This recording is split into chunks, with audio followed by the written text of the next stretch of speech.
నమస్తే అండి. Welcome back to Ashwini thoughts. మేము చాలా బాగున్నామండి. మీరందరూ కూడా బాగుండాలని ఆ లక్ష్మీ గణేష్ని మీ అన్ని సమస్యలకు పరిష్కారం చెప్పబడును. శ్రీ రేణుకా ఎల్లమ్మ తల్లి పూజారి గారి ఫోన్ ద్వారా జ్యోతిష్యం చెబుతున్నారు. భార్యాభర్తల సమస్యలు, ప్రేమ సమస్యలు, నమ్మిన వారు దూరం కావడం, అనుకున్న పనులు కాకపోవడం, డబ్బు సమస్యలు, వ్యాపారంలో నష్టం రావడం, ఆరోగ్య సమస్యలు, కుటుంబ సమస్యలు, ఇంకా ఎటువంటి సమస్యలున్నా, ప్రేమ సమస్యలు, భార్యాభర్తల సమస్యలకు ప్రత్యేకమైన పూజలు చేస్తున్నారు. దూరంలో ఉన్న వారికి ఫోన్ ద్వారా జ్యోతిష్యం చెప్తున్నారు. WhatsApp number 9515466718. ఈరోజు పంచాంగం మార్చి 13, 2025 గురువారం. ఈరోజు తిథి నక్షత్రం ఏంటి, అదే సమయం వరకు ఉంది. ఈరోజు శుభ అశుభ గడియలు ఏంటి, వీటితో పాటుగా ఈరోజు మంచిదేననే విషయం కూడా చూద్దామండి. స్కిప్ చేయకుండా వీడియో ఎండింగ్ వరకు చూడండి. శ్రీ క్రోధినామ సంవత్సరం ఉత్తరాయణం, శిశిర ఋతువు పాల్గొన మాసం, శుక్లపక్షం, సూర్యోదయం ఉదయం 6:17 సూర్యాస్తమయం సాయంత్రం 6:17. మరి ఈరోజు తిథి అంటే అదే సమయం వరకు ఉందో ఇప్పుడు చూద్దాము. ఈరోజు తిథి పాల్గొన శుక్ల చతుర్దశి. చతుర్దశి తిథి మార్చి 12 బుధవారం ఉదయం 9:38 మార్చి 13 గురువారం ఉదయం 10:15 వరకు చతుర్దశి తిథి అనేది ఉంటుందండి. తదుపరి పాల్గొన శుక్ల పౌర్ణమి తిథి ప్రారంభమవుతుంది. మరి ఈరోజు నక్షత్రం ఏంటి అదే సమయం వరకు ఉందో ఇప్పుడు చూద్దాము. ఈరోజు నక్షత్రం పుబ్బా నక్షత్రం మార్చి 14 శుక్రవారం తెల్లవారితే 5:47 వరకు ఉంటుంది. అంటే గురువారం పూర్తిగా పుబ్బా నక్షత్రం ఉంటుందండి. తదుపరి ఉత్తరా నక్షత్రం ప్రారంభమవుతుంది. ఈరోజు రాశి సింహరాశి. సింహరాశి ఈరోజు పూర్తిగా ఉంటుందండి. ఈరోజు జన్మించిన వారు సింహరాశిలోకి చెందుతారు. యోగం ధృతి మధ్యాహ్నం 1:02 వరకు. తదుపరి శూల. కరణం వణిజ ఉదయం 10:38 వరకు. తదుపరి విష్టి రాత్రి 11:30 వరకు. తదుపరి భవ బాలవ. చూసారు కదండి. ఇప్పుడు ఈరోజు శుభ అశుభ గడియలు చూద్దాము. ముందుగా అశుభ గడియలు చూద్దాము. అశుభ గడియల్లో ముందుగా వర్జం మధ్యాహ్నం 12:44 మధ్యాహ్నం 2:26 వరకు. దుర్ముహూర్తం ఉదయం 10:14 ఉదయం 11:01 వరకు. తిరిగి దుర్ముహూర్తం మధ్యాహ్నం 2:55 మధ్యాహ్నం 3:42 వరకు దుర్ముహూర్తం అనేది ఉంటుంది. రాహుకాలం మధ్యాహ్నం 1:30 మధ్యాహ్నం 3 గంటల వరకు. యమగండం ఉదయం 6 గంటల నుండి ఉదయం 7:30 వరకు.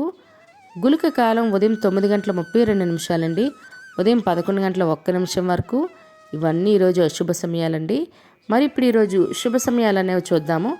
శుభ సమయాల్లో ముందుగా బ్రహ్మ ముహూర్తం తెల్లవారితే 4:53 తెల్లవారితే 5:41 వరకు. అమృత గడియలు రాత్రి 10:50 రాత్రి 12:30 వరకు. అభిజిత్ ముహూర్తం మధ్యాహ్నం 12:01 మధ్యాహ్నం 12:49 వరకు. ఇవన్నీ ఈరోజు శుభ సమయాలండి. మరి ఇప్పుడు ఈరోజు ప్రశ్న అనేది ఇప్పుడు చూద్దాము. ఈరోజు ప్రశ్న, ఉప పాండవులను సంహరించిన వాడు ఎవరు? ఆప్షన్ ఏ కర్ణుడు, బి దుర్యోధనుడు, సి అశ్వత్థామ. మీకు కరెక్ట్ సమాధానం తెలిస్తే కింద కామెంట్ బాక్స్లో కామెంట్ చేయండి. మీరు కూడా ప్రశ్న అడగాలంటే అశ్విని రేపటి ఇన్స్టా పేజ్లో తెలుగులో మీ ప్రశ్న, మీ పేరు, మీ జిల్లా పేరు పెట్టి అడగండి. మరి నిన్నటి అడిగిన ప్రశ్నకి సమాధానం ఇప్పుడు చూద్దాము. నిన్నటి ప్రశ్న, దుర్యోధనుడి చేత అతడు ఆఖరిగా సేనానిగా నియమింపబడిన వారు ఎవరు? దీనికి జవాబు అయితే అశ్వత్థామ అండి. కానీ అందరూ దుశ్శాసనుడు అని పెట్టారు. అసలు ఒకరు కూడా కరెక్ట్గా జవాబు అయితే ఇవ్వలేదు. మరి ఇదే ప్రశ్న మీ కుటుంబ సభ్యులు, పిల్లలు అడిగి వాళ్ళకి కూడా పురాణాల పట్ల అవగాహన అనేది పెంచండి. మరి ఇప్పుడు ఈరోజు ప్రత్యేకతలు అనేవి ఇప్పుడు చూద్దాము. ఈరోజు ప్రత్యేకతలు లక్ష్మీ నరసింహ కళ్యాణం అండి, మరియు ప్రపంచ కిడ్నీ దినోత్సవం కూడా. మరి అదేవిధంగా మనకి పౌర్ణమి సూర్యోదయంతో కూడి మనకి 14 శుక్రవారం అండి. కానీ మనకి ఆ రోజు ఉదయం 11:30 వరకే ఉంటుంది. మనకి సాయంత్రం పూట పౌర్ణమి తిథి ఉన్నది మనం పూజల కాట్లకి పరిగణించుకోవాలి. ప్రత్యేకంగా ఈసారి పౌర్ణమి మనము అమ్మవారికి రాత్రి అంటే 13వ తారీఖు మనకు పౌర్ణమి తగులుతుంది కదండి.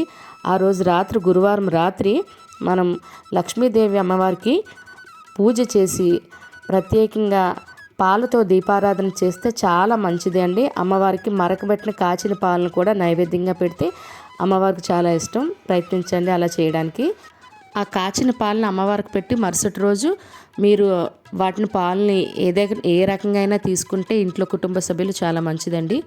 పౌర్ణమికి పాటించవలసిన ప్రతి నియమాన్ని మనం గురువారం సాయంత్రమే చేయవలసి ఉంటుందండి. ఈరోజు వివాహాలు చేయడానికి, గోధుమ రాయి వేయటానికి, పెళ్లి పత్రిక రాసుకోవడానికి, అదేవిధంగా పెళ్లి చూపులకు వెళ్ళడానికి, నిశ్చితార్థం చేసుకోవడానికి, పెళ్లికి సంబంధించిన వస్త్రాలు, బంగారం, వాహనాలు కొనుగోలు చేయడానికి, అదేవిధంగా పెళ్లి కొడుకుని కానీ పెళ్లి కూతురుని కానీ తయారు చేయడానికి ఈరోజు చాలా మంచిదండి. మరియు గృహప్రవేశం చేయడానికి, శంకుస్థాపన చేయడానికి, ద్వారబంధం ఎత్తడానికి, అద్దె ఇంట్లో దిగడానికి కూడా మంచిదండి. అదేవిధంగా నూతన షాపులు ఏమైనా ఓపెన్ చేయాలన్నా, కొత్త బిజినెస్లు స్టార్ట్ చేయాలన్నా, లేదా షాపులకు సంబంధించి అడ్వాన్స్లు ఇవ్వాలన్నా మంచిదండి. మరియు ఎలక్ట్రానిక్ వస్తువులు కొనుగోలు చేయాలన్నా, ఓపెనింగ్ చేయాలన్నా కూడా మంచిది. మరియు ఉద్యోగాలకైనా, ఎగ్జామ్స్కైనా అప్లై చేయాలన్నా, లేదా నూతన ఉద్యోగాల్లో జాయిన్ అవ్వాలన్నా మంచిదండి. ఇల్లు స్థలాలకైనా, ఇల్లులకైనా రిజిస్ట్రేషన్ చేసుకోవాలన్నా, వాటికి సంబంధించి అడ్వాన్స్లు ఇవ్వాలన్నా మంచిది. అన్నప్రాసన చేయడానికి, అక్షరాభ్యాసం చేయడానికి, బారసాలు చేయడానికి కూడా ఈరోజు చాలా మంచిదండి. మరియు స్లాబులు వేయడానికి, బోర్లు తీయడానికి కూడా చాలా మంచిది. చూసారు కదండి ఈరోజు పంచాంగం. మీ ఫ్రెండ్స్ అని, మీ ఫ్యామిలీ మెంబర్స్ కానీ ఈ వీడియో అవసరం అనుకుంటే వాళ్ళకి ఈ వీడియో ఫార్వర్డ్ చేయండి. మరిన్ని ఇంట్రెస్టింగ్ వీడియోల కోసం అశ్విని థాట్స్ ఛానల్ని సబ్స్క్రైబ్ చేసుకోండి. బెల్ బటన్ టచ్ చేసినట్లయితే ప్రతి నా వీడియో మీకు నోటిఫికేషన్ కింద వస్తుంది. ధన్యవాదములు.